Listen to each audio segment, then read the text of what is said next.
You ask Tiger to solve. This deals with linear equations with one unknown.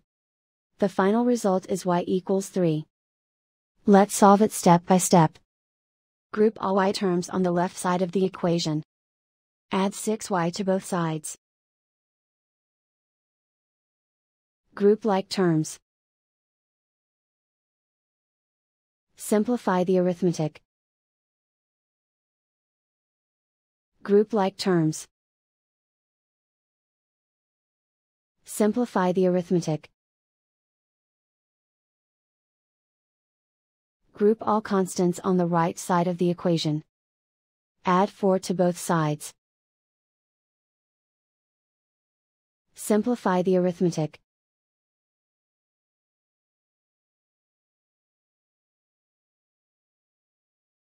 Isolate the y.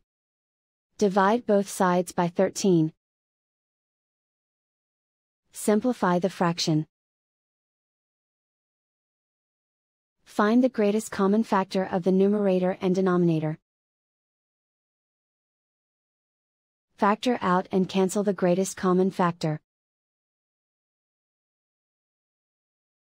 And so the final result is y equals 3.